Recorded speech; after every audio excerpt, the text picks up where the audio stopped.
տեսեք, ինչ էր այն ժամանակ կատարվում, 5 տարի մեկ եթե քաղաքացին դա ձայնը վաճառում էր, հետո ինքը 5 տարի, չգիտեմ, տանջվում էր։ Քաղաքացին իրավունք չունի իր ձայնը վաճառի, ոչ մի դեպքում։ Ինձ օրինակ ասում են ինչ ես դու սատարում, դու վաճառվել ես ԿՊ-ին, ոչ մի նման բան չի կա։ Այսինքն այն ժամանակ ինձ մեղադրում են ես վաճառվել եմ այլ քաղաքական ուժերի կամ նախագահների, հիմա էլ հակառակն են ասում, ոչ, ես քաղաքացի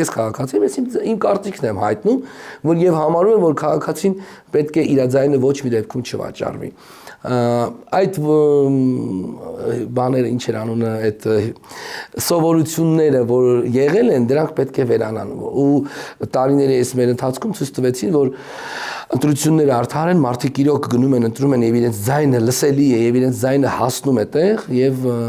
գումար վերցնել, ուղղակի ձայն վաճառել, ես շատ սխալ եմ համարում, դա սխալ է։ Մարդ պետք է այդ 5 տարին մեկ անգամ առավել եւս այսպիսի համապետական ընտրությունները պետք է գնա իր ձայնը տա այն քաղաքական ուժին, ում ծրագրերի հետ ինքը ծանոթ է, ծանոթանա, անգամ եթե ծանոթ չէ, թող ծանոթանա, այո, կարան մարդը գնա ընդդիմադիր ուժերին ընտրի, մեկը կընտրի պրոռուսական ուժին, մեկը կընտրի պրոեվրոպական, մյուսը կընտրի պրոամերիկյան, չգիտեմ, օքեյ է, դա էլ է ժողովրդավարության մի մաս, որ ազատ է ընտրությունը մեր երկրում, եւ կարծում եմ, որ մարդիկ պարզապես պետք է ոչ թե իրար թիրախավորեն, թե դու ինչ ես գնում նրան ընտրում, ես ինչ եմ։ Ես ուզում եմ այս ուժին ընտրեմ, գնում եմ այս ուժին եմ ընտրում։ Այն ուժին եմ ուզում, գնում եմ այն ուժին եմ ընտրում։ Պարզապես ծրագրերը պետք է տեսնես։